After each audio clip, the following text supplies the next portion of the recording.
दोस्तों, आपने पिछले कुछ दिन में देखा होगा कि भारत की वायुसेना की ताकत बढ़ाने के लिए डीआरडीओ कई तरह की मिसाइल के परीक्षण में लगा हुआ था। लेकिन भारत के लिए जितना जरूरी अपनी वायुसेना को मजबूत करना है, शायद उतना ही जरूरी अपनी नेवी को भी ताकतवर बनाना है। और आज मैं आपको ऐसी ही एक खबर और भारत की एक खतरनाक प्रोजेक्ट के बारे में बताने वाला हूं।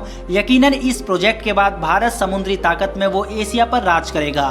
जी हाँ दोस्तों, भारत चाइना को भी पछाड़ सकता है आने वाले 3 से 4 सालों में। और ऐसा मैं नहीं कह रहा, बल्कि भारत के रक्षा मंत्री राजनाथ सिंह भी कह चुके हैं। कारण सिर्फ भारत का प्रोजेक्ट 18 है। क्या है यह भारत का प्रोजेक्ट और किस वजह से भारत दुनिया पर तीसरी सबसे ताकतवर नेवी बन सकता है, इस वीडियो में हम जानेंगे। पिछले 2 हफ्ते में डीआरडीओ ने जितने भी परीक्षण किए और भारत ने जो भी डिफेंस में अपग्रेडेशन किया, उसकी वीडियो सबसे पहले हम आप तक लेकर पहुंचे थे। और ऐसी वीडियो आप तक सबसे पहले पहुंचती रहे, उसके लिए हमारे चैनल को सब्सक्राइब करके बेल घंटी को ऑन कर लें। तो चलिए अब बात करते हैं भारत के इस ताकतवर प्रोजेक्ट 18 के बारे में। दोस्तों, जैसा कि आप जानते ही हैं कि भारत को समुद्र में अगर किसी से खतरा है तो वो चीन है, जबकि पाकिस्तान की भारत से कोई तुलना ही नहीं है। भारत उससे काफी ज्यादा आगे है। चीन लगातार अपनी समुद्र की ताकत बढ़ा रहा है, साथ ही भारत की समुद्री सीमा में घुसपैठ भी करता रहता है। इतने बड़े समुद्र की सुरक्षा के लिए भारत के पास पर्याप्त मात्रा में डिस्ट्रॉयर्स नहीं है और भारत की नेवी ने इसकी डिमांड काफी पहले भारत की सरकार से की हुई थी।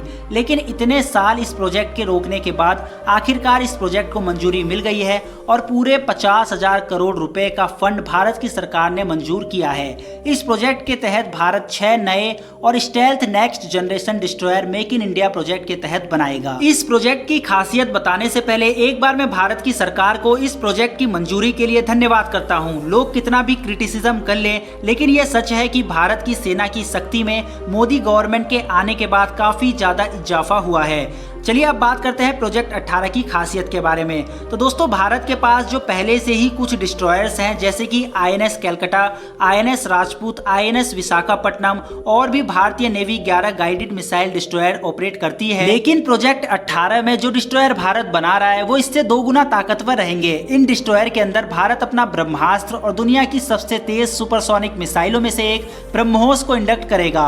अब आप सोच सकते हैं कि यह प्रोजेक्ट भारत की नेवी के लिए इतना महत्वपूर्ण क्यों है। इन डिस्ट्रॉयर के थ्रू भारत अपनी समुद्री सीमा को किसी जाल की तरह जकड़ लेगा और कोई भी भारत की सीमा में आने की कोशिश करेगा तो वो इसमें फंस जाएगा और यह डिस्ट्रॉयर उसे तबाह कर देगा।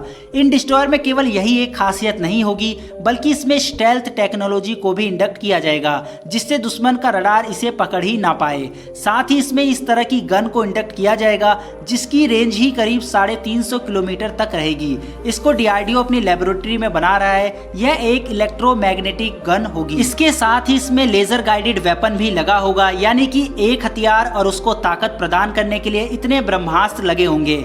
अब सवाल यह उठता है कि भारत को यह कब मिलेगा, क्योंकि ऑलरेडी इस प्रोजेक्ट में इतना लेट हो चुका है और पुरानी सरकार की खामियों की वजह से इसमें इतना विलंब हुआ है। लेकिन इसके बावजूद दुनिया में अपना लोहा बनवा चुकी डीआरडीओ ने यह अनाउंस किया है कि पहला डिस्ट्रॉयर भारत को किसी भी हालत में 2027 तक मिल जाएगा और 2031 तक भारत को उसके सारे 6 के 6 डिस्ट्रॉयर मिल जाएंगे। ऐसे साइंटिस्ट और इतनी उत्तम संस्था डीआरडीओ के लिए हर भारतवासी का सलाम है।